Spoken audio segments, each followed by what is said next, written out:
David Platt thinks that people who don't hear the gospel aren't going to heaven. Hi, I'm Scott, and this is Church is Lame, the podcast where we try to fix the church by talking about the stupid things churches do that break the entire body. Mark's on a well-deserved vacation, so you got this guy this week. And so since I have an opportunity just to kind of do my thing, we're going to change the format this week. Please let us know in the comments what you think about this. We're just going to do one topic today and see what you guys think. So this week, we got David Platt, I believe, giving a sermon. And the sermon was then written into an article by Nicole Alcindor at the Christian Post. It's a very familiar message given throughout the ages that you need to hear the gospel. And people who hear the gospel and accept Jesus are going to heaven. And an age-old question comes out of this. Well, what about people who haven't heard the gospel or can't hear the gospel or live in an area of the world where the gospel's not preached?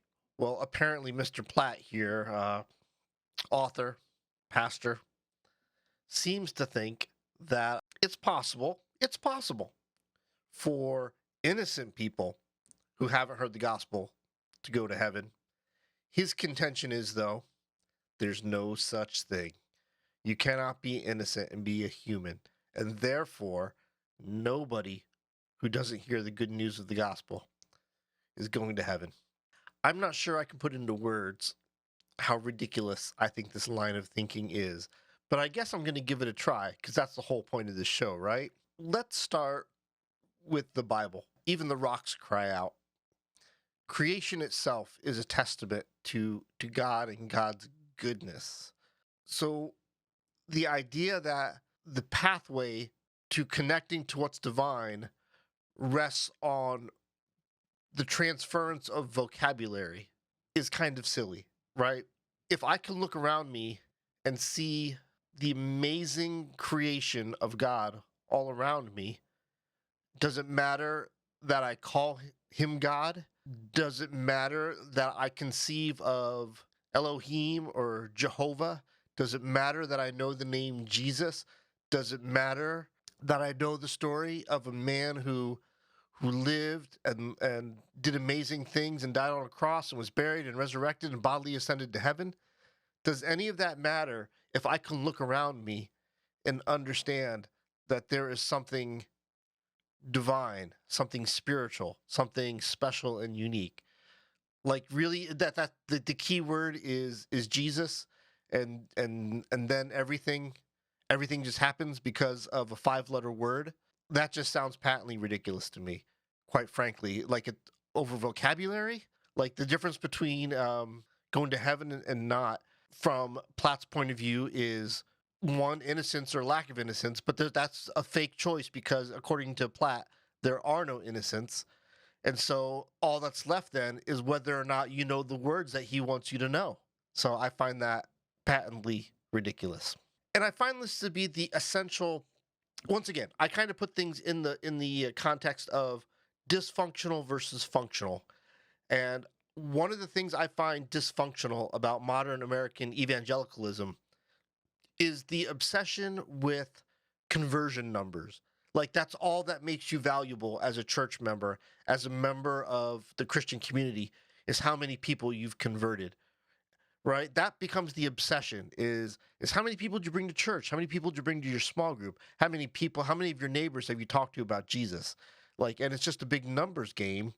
And there's an actual total abandonment of actual spiritual mission, right?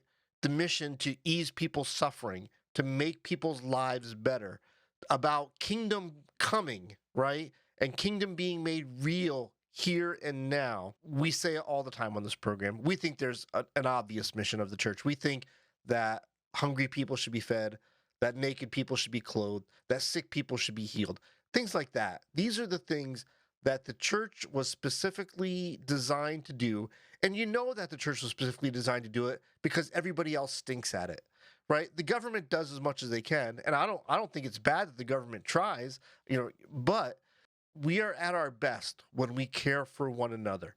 The church was at its best when it's doing things like building hospitals, when it's building homeless shelters, when it's building food kitchens and food pantries. That is the church at its best, being the image bearers of Jesus. Not when we're going around town knocking on people's doors. Can I talk to you about Jesus? I don't think that's the church at its best. I think that's the church doing what's easy and repeatable, quite frankly. 3, the total preoccupation with the supposed afterlife is a poor substitute for an amazing actual life.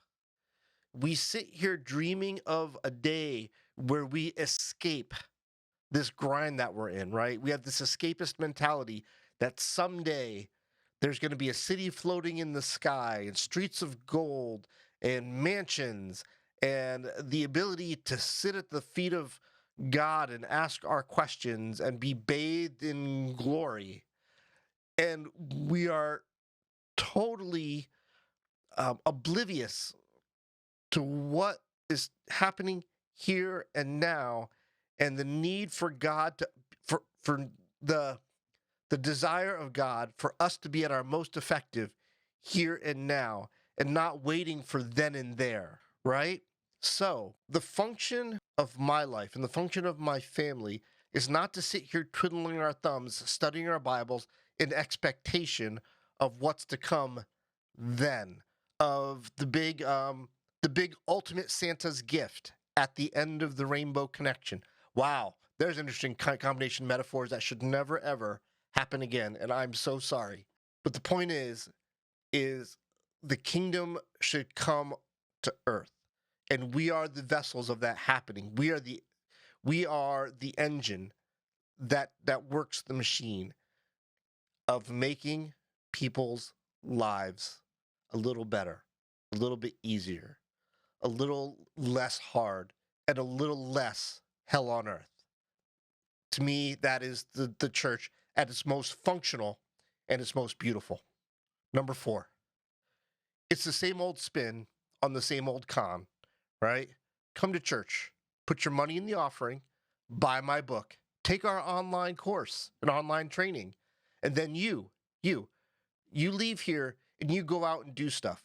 You go knock on your neighbor's door. You go have, a cookout. You go have a fish fry. You go hand out pamphlets. You go do the work, and we as the church staff, we're just going to sit here and enjoy the fruits of your labor. We're gonna come up with a 20-minute feel good speech every week. We will take care of your kids for a half hour or an hour and play games with them. Maybe we'll put out some pamphlets. Maybe we'll help you get into another group of people where you have to attend every week in their home group, right? And have to adhere to their social and biblical and educational standards, right? So you need to do all this stuff and throw money in the pot. But we're not actually going to take this money and this time and these resources that you've given us and put it to any use. Like, we're going to pay operational costs and we're going to pay staff. But the work of actually doing God's work in the community, that's up to you to do on your own time. That's not for us. That's not what we do. And that, to me, is the great tragedy of all this. It's the people who claim to have heard the sacred call, who claim to be called to being not just God's servants, but God's professional servants, right? And when I say professional, all I mean is that they get a paycheck for doing what they do, right? This is how serious we are about this. This is how called we are to do it, that we are going to establish an office in a building with a little nameplate on our door to let you know that we are authorities. But doing the actual work, pass. That's your job. It's a ridiculous thing. To David Platt and to the millions of others who feel that the numbers game is really what it's all about, I really just hope and pray that you catch a new vision of God's plan, because that ain't it. Of all the plans that you could possibly come up with, calling balls and strikes on who goes to heaven and who goes to hell is not the plan.